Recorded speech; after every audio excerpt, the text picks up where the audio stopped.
Hej, temat pewności siebie. Po co to komu? W zasadzie możesz przeżyć całe życie będąc osobą super skromną, super niepewną, bojącą się odezwać do kogokolwiek, bojącą się domagać się swojego, albo możesz zastosować kilka technik. Dzisiaj podam Ci dwie takie techniki, ale to są bardzo grube techniki. Masz cały rok na to, żeby je zastosować w praktyce, bo te osoby, które w tym momencie uważasz za pewne siebie, to niekoniecznie one się z tym urodziły, bo pewność siebie ludzie w większości naturalnie nabierają przez całe swoje życie, a szczególnie im jesteś młodszy, im więcej masz pozytywnych bodźców, tym wtedy jest Ci łatwiej na starość. Widzisz, ja dopiero jakieś 15 lat temu dowiedziałem się o tym, że można drastycznie zwiększyć swoją pewność siebie, stosując właśnie odpowiednie techniki. Bo kiedyś tam chodziłem na szkolenia z NLP, jak się w ogóle dowiedziałem, że jest taka wiedza, i tą wiedzę zgłębiałem i praktykowałem.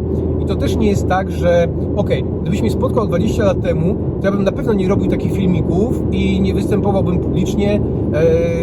Niekiedy zdarzało mi się robić wystąpienia, gdzie było kiedyś 2 lata temu w Gdańsku przyszło 600 osób na spotkanie ze mną, w Krakowie było około 500. Co innego jest, jak mówię do kamerki i ogląda mnie, no nawet nie wiem jak wyglądasz, a co innego wyobraź sobie, jak stanie przed Tobą 500 osób i masz do nich coś sensownego powiedzieć. Ale widzisz, to jest właśnie kwestia budowania w sobie pewności siebie, budowania, nie urodzenia się z nią, bo to jest coś, co się buduje. I zaraz Ci powiem, jak to się robi. Jak będziesz tą pewność siebie budować, to ona będzie odpowiednio rosnąć. Jeśli dzisiaj możesz sobie w zeszycie gdziekolwiek zrobić notatkę, jak uważasz, na ile jesteś pewny siebie? W skali od 0 do 100, na ile uważasz, że jesteś pewny siebie? I w tym momencie jesteś w stanie sobie gdzieś tam jakiś poziom dać. A widzisz, z tym, co teraz Ci powiem, po miesiącu, po 2 miesiącach, to będzie rosnąć w górę. Nawet to, co w tym momencie uważasz za 100, za jakąś absolutną pewność siebie, to po roku okaże się, że Ty to możesz przeskoczyć. Że to, co teraz wydaje Ci się 100 absolutną pewnością siebie, to będzie niczym wielkim za jakiś czas. Więc jak to robić? 2 takie konkretne techniki do pracy na rok. Wiesz, to nie chodzi o to, żeby mieć całą masę technik i się cieszyć, że się ma techniki, tylko wystarczą proste rzeczy, które będą faktycznie działać. I jak oglądałeś do tej pory jakiekolwiek moje filmy, to widziałeś, że daję proste techniki, które szybko działają skutecznie. Z pewnością siebie są też techniki, które zadziałają od tak, ale musielibyśmy pracować. Może zrobię szkolenie jakieś na sali, to Cię zaproszę, to wtedy będziemy mogli porobić takie rzeczy. Ci, którzy byli u mnie na szkoleniu z projektu Sukces, chyba we wrześniu czy w październiku żeśmy to zrobili, to potem 3 miesiące później spotkałem jedną dziewczynę z tego szkolenia, jak byliśmy w Rzeszowie, było spotkanie i mówiła: Jacek, jak Ty to zrobiłeś, że ja po tym szkoleniu tak się cudownie czułam i potem chodziłam do hipnotyzerów, chodziłam do różnych ludzi i nigdy nie było tak, jak po szkoleniu z Tobą, więc to są rzeczy, które działają. To nie są jakieś fiu-bziu. Konkretnie. Pierwsza sprawa to jest technika, którą się buduje. To są rzeczy absolutnie naturalne, z których jedni sobie zdają sprawę, a drudzy w ogóle jakoś tego nie zauważają. Bo to jest budowanie swojej pewności siebie tak naprawdę od małego. Ale niezależnie ile teraz masz lat, jak świadomie zwrócisz na to uwagę, to będziesz budować swoją pewność siebie przez tak naprawdę dotrzymywanie sobie danych obietnic. Dokładnie tak. Przez dotrzymywanie danych sobie obietnic. I teraz tak. Jeśli były teraz święta, na święta obiecałeś sobie, że się nie obierz, albo że nie będziesz jadł słodyczy, albo że coś zrobisz, albo czegoś nie będziesz robić. I nie dotrzymałeś słowa, które dałeś sam sobie. To w tym momencie, jeśli Twoja pewność siebie wynosiła powiedzmy 70, w skali 0 do 100 wynosiła 70, Ty nie dałeś sobie samemu słowa, więc Twoje myśli zaczynają się obracać: ojejku, jestem beznadziejny, jestem taki, nie potrafię dotrzymać sobie słowa, a wiem, że dzięki temu bym był lepszym człowiekiem, tam bla bla bla, nakręcasz sobie taką głupią gadkę w głowie i z tych 75 lądujesz na 55. Potem przychodzi nowy rok, obiecujesz sobie znowu, że coś tam będziesz robić albo czegoś nie będziesz robić, mija 10 dni, nie zrobiłeś tego i znowu z tych 55 spadasz na 45 i twoja pewność siebie spada. Więc to widzisz, to są rzeczy, które nakręcasz swoimi myślami, to tym, jak ty sam myślisz o sobie. I możesz to zmienić, zaczynając właśnie u źródła, czyli zaczynając od obietnic, jakie sam sobie składasz. Więc po pierwsze, składaj sobie takie obietnice, które faktycznie jesteś w stanie zrealizować, a nie które są takie fiu-bziu, żeby się dobrze poczuć, że sobie składasz obietnice. Nie. Jeśli, nie wiem, postanawiasz nie jeść słodyczy, to obiecaj sobie, że dziś do końca dnia nie zjesz nic słodkiego. Albo obiecaj sobie, że do końca tej godziny nie zjesz nic słodkiego. Albo obiecaj sobie, że dzisiaj nie będziesz korzystać z mediów społecznościowych. Albo, że dzisiaj, nie wiem, nie będziesz się z kimś kłócić, albo nie będziesz kogoś obrażać, albo że akurat dzisiaj jest ten dzień, kiedy będziesz szanować przepisy ruchu drogowego. Tak, ja teraz jadę dokładnie 76 km na godzinę, a jest ograniczenie do 90. Ale to nie jest moja obietnica, tylko po prostu nie chcę, żeby tym samochodem cząsło, a tu jest droga jakaś taka miejscowość Róża albo Wiewiórka, bo nawet nie pamiętam, bo jestem w moich rodzinnych stronach, więc jak ktoś jest stąd, to pozdrawiam. Ok, więc obiecuj sobie małe rzeczy i te małe rzeczy realizuj. I widzisz, obiecasz sobie, że dzisiaj nie będziesz jeść słodkiego i z poziomu pewności siebie, jaki masz, powiedzmy 45, już będziesz mieć jutro 47. Mały kroczek, ale robi różnicę. Potem kolejną rzecz sobie obiecaj, że zrobisz dzisiaj coś, co odkładałeś przez ostatnie 2 lata. Ty wiesz, co to jest. Obiecaj sobie, że dzisiaj to zrobisz i po prostu zacznij to robić. I jak dzisiaj to zrobisz, to jutro twoja mowa, ta twoja wewnętrzna rozmowa będzie taka: jestem dobry, naprawdę jestem dobrym człowiekiem, jak sobie powiedziałem, że coś zrobię, zrobiłem to, naprawdę dobrze się z tym czuję. I z tych 47 wskakujesz na 49. I jak dojdziesz gdzieś tak do 70 takimi drobnymi kroczkami, może się pojawić teraz problem: ojejku, no jestem naprawdę super fajnym człowiekiem, ale widzę tych ludzi, którzy robią takie rzeczy, no przecież gdzie ja, taki mały, skromny człowieczek, ja wiem, że jestem dobry, to co sobie obiecam, realizuję, ale gdzie mi tam do tych, którzy zdobywają szczyty, potężne firmy prowadzą, nie wiadomo, coś tam, spokojnie. Widzisz, cały czas nakręcasz się w zły sposób. Więc żeby teraz przejść z tego poziomu, powiedzmy 70 na 80, na 90, na 100, to trzeba zacząć robić rzeczy, które w tym momencie uważasz, że są dla Ciebie niemożliwe do zrobienia.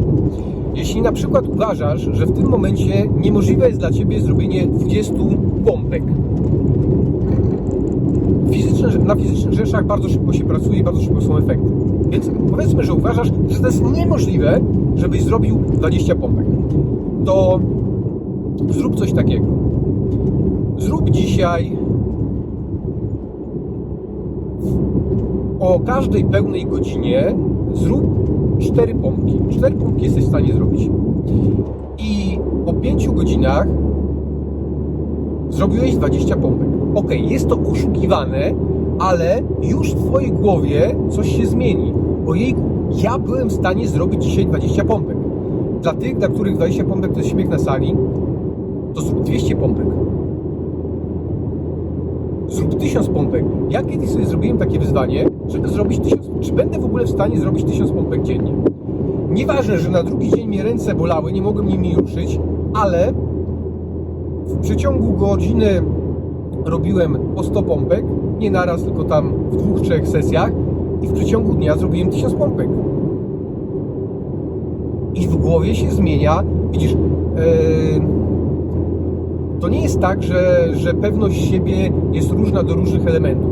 Jak Ty czujesz się pewny siebie, a na pewno przynajmniej raz w życiu poczułeś się pewny siebie, to jak znasz to uczucie i przypomnisz sobie, nie wiem, powiedzmy, że chłopaki chcecie poznać dziewczynę, ale się boicie do niej podejść, porozmawiać, bo brak Ci pewności siebie, bo co ona powie, okrzyczy Cię, opluje Cię, wyśmieje Cię, boisz się, bo brak Ci pewności siebie.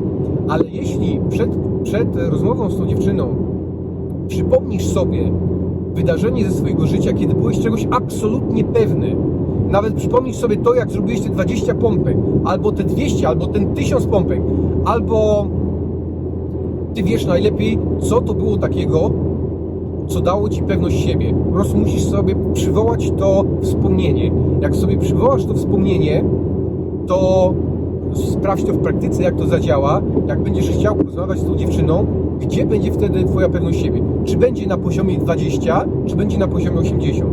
Bo to się po prostu jedno przekłada na drugie. Tylko to trzeba zobaczyć i spróbować w praktyce. Bo wiesz, to, że Jacek coś tam opowiada, to wiesz, to gadanie to jest gadanie. To chodzi o praktykę.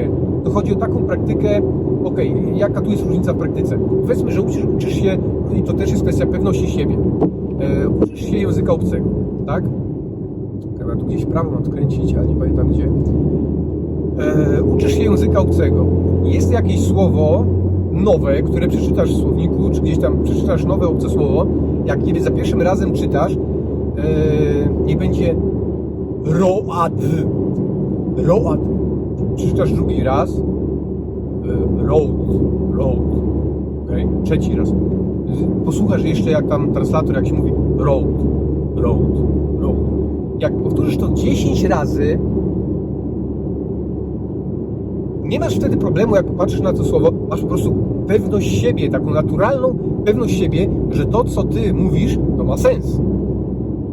To jest właśnie budowanie tej pewności siebie. Drobne kroczki. Jeszcze wrócę do tego 80, przeskoczenie z poziomu 70-80 do 100. Rzeczy niemożliwe. Te przysiady czy te pompki to są drobne rzeczy, a zrób rzecz taką naprawdę, taką od czapy, tak? Ja kiedyś od czapy opowiadałem, jak przebiegłem maraton, czy przebiegłem bieg przez pustynię. To są właśnie takie rzeczy, które niesamowicie budują pewność siebie, bo jeśli cokolwiek wydarzy się w życiu, co miało osłabić moją pewność siebie, to ja sobie przypominam rozmaite wydarzenia z mojego życia, które tą pewność mi zbudowały. I to wtedy działa na takiej zasadzie, jak Ci powiedziałem, z tym odezwaniem się do tej dziewczyny, która Ci się podoba. Jak ja sobie przypomnę te wszystkie wydarzenia, które budowały moją pewność siebie, to ja jestem wtedy zupełnie innym człowiekiem. Bo to wszystko to są, widzisz, emocje, to jest praca nad emocjami. To jest temat rzeka, ale myślę, że jeszcze w przyszłym roku, bo ci, którzy może oglądają to, może obejrzą to za pół roku, się będą zastanawiać, o czym ten Jacek mówi. Bo nagrywam to zaraz po świętach, nie wiem, tu dzisiaj jest 27 chyba, tak, 27 grudnia. Więc o emocjach będziemy jeszcze rozmawiać, ale pewność siebie budujemy właśnie tak. I to jest ta jedna, pierwsza gruba metoda, o której chciałem Ci powiedzieć. Tylko teraz musisz zacząć to robić. Po prostu zacząć to robić. Dzień po dniu wymyślać sobie wyzwania, które przekroczą Twoją tak zwaną strefę komfortu. Czyli jak Ci się nie chce, to zamiast nie chce, to niech Ci się zachce. I zrób właśnie to i doprowadź do tego, żeby ten Twój wewnętrzny głos był pozytywny. Nie, że Ty czegoś nie zrobiłeś, bo jesteś ofiarą losu, bo Cię nikt nie lubi, bo Cię nikt nie kocha, bo jesteś brzydki, bo jesteś gruby. Zapomnij o takich rzeczach. Myśl o tych rzeczach, które właśnie zbudują pewność siebie na pozytywie. I na pewno znasz przynajmniej jedną taką osobę, która jest może brzydka, może jak świat, wyobraź sobie, brzydki, gruby, nie umie się wysłowić, a może jeszcze biedny jest, ale ma mega pewność siebie i wokół niego kręcą się ciekawi ludzie, spotyka się z pięknymi kobietami, bo zbudował sobie pewność siebie, bo ma jakieś takie przekonanie na swój temat, że jest po prostu super niesamowitym człowiekiem.